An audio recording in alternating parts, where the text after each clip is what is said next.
Hey mommies, this is Adventures of a First Time Mommy. I am the first time mommy, Sabrina. This is my sleeping beauty, Karina, and co-host. She kind of sucks at being co-host, but she's still cute, so I keep her around. Today we are going to talk about 5 things to keep in mind when bringing home a smaller baby. So if you know your baby's a little underweight already, I knew ahead of time. This is, just 5 tips to be aware of, or if you've already brought her home, him or her home, things to keep in mind, right? So, point number 1, finding clothes that fit her and being able to dress him or her. Sorry, I know y'all got some boys out there. Preemie clothing. So for one, it does go by weight. I did not know that. However, 8 pounds in one brand is not the same as 8 pounds in another brand, or, smaller, 4 pounds in one brand is just not.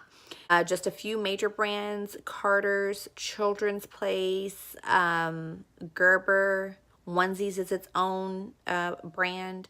They all run different sizes. I think Carter's the largest preemie that I've noticed. They're more like newborn size.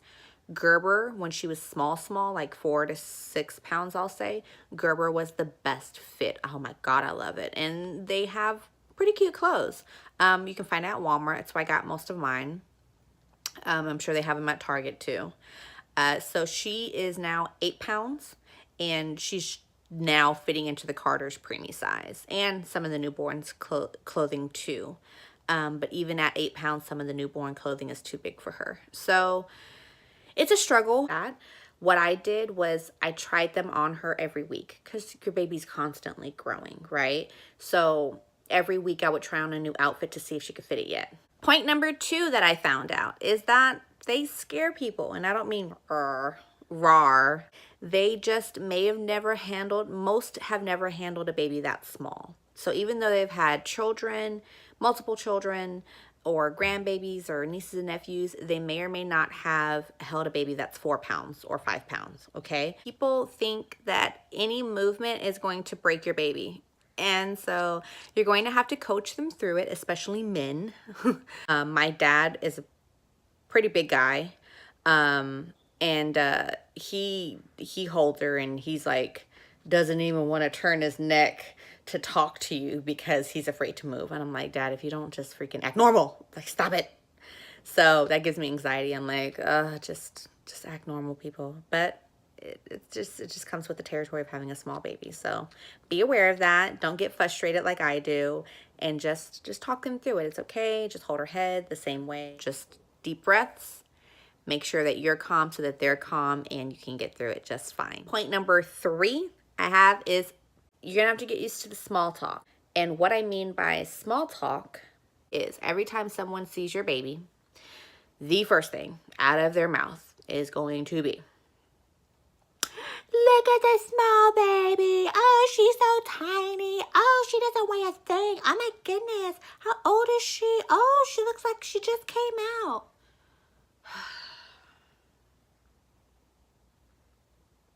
Bitch! I'm just playing. I know she's small. Thank you. You don't have to, that doesn't have to be the first thing out of your mouth every time. And unfortunately, I had a baby girl that looks just like her dad. So between those two of she's so tiny and oh my gosh, she looks just like her dad, I was so frustrated to even share photos and stuff. You're going to hear every synonym and variation of small. I didn't even know there's so many variations, but there are, and most of them get on my nerves. So small, not so much. I don't really like tiny. I don't like teeny weeny. I don't like, my mama said scrawny, and ooh, whew, that struck a nerve. I was like, my baby not scrawny. Don't talk about her like that. My OBGYN calls her petite. I love that one. That's my favorite one.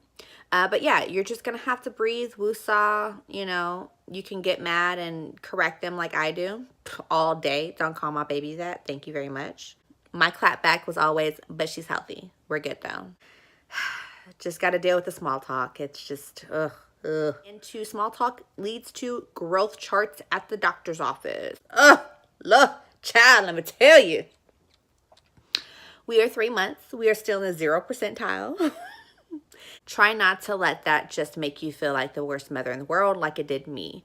0 percentile makes you feel so like, oh my gosh, I suck. Like my baby is not even in any group.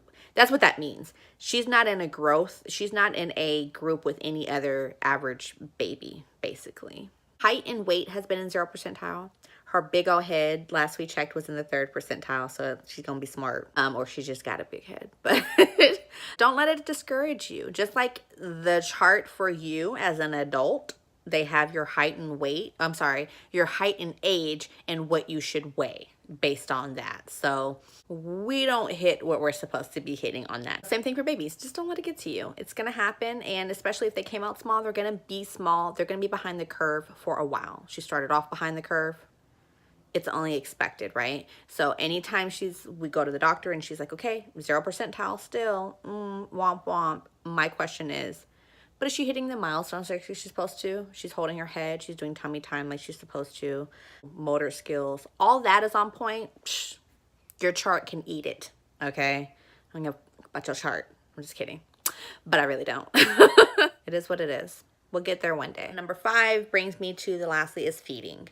In the first couple weeks, I made the mistake of, I guess this should be common sense, but for me anyway, when you're a first time mommy, you overanalyze and you're like, no, this is how it's supposed to be. This is what they told me to do. So this is what I'm going to do. I don't know anything else. So what they tell me to do is what I'm going to do. I'm just that type of person. So every 2 hours, I would wait till 2 hours. She'd be fussy at like 1 hour and 45 minutes. And I'm like, okay, I guess we can get the bottle ready and give it to her. So at the 2-week appointment, I told her what I was doing. She was like, no, don't do that. I was like, what? It's what you told me to do every 2 hours. Okay. I learned that you should use those times. It's 2 hours for breastfeeding, 3 hours for formula fed. Use that as a marker to not go past that many hours without feeding, right? So for breastfeeding, if she or he is hungry within an hour and a half that you just fed, feed her again. They're ready to eat, feed them. Same with bottle fed. If they're ready to eat within like 2.5 hours, feed them. They're hungry, feed them. They're small, so you want to feed them. How do you know if you're overfeeding them? They'll throw that mess right back up. Trust me, and you'll notice it. It's a lot of freaking spit up, okay? It's like grown person throw up. It's gross. It's all milk, but it's just, it's a lot. Also, knowing when to up it. So basically, after they're done eating, they should be satisfied. They should have that, what I call that drunken milk wasted look on their face, right? They should be ready to just be like, ugh. That's what they should look like when they're done and they're satisfied. If they are fussing after you take that bottle or take your boob out or whatever, and they want more, give them more. So it's trial and error, but of course, again, bringing home a small baby, it's very important. So I really hope these 5 things will help you in bringing home your small baby. I wish I would have known these things before I brought her home, so I hope it helps you. Please like or share, leave a comment if you have any feedback or any other tips. Also, please subscribe so you can get notifications on when we drop new videos. We'll do that weekly.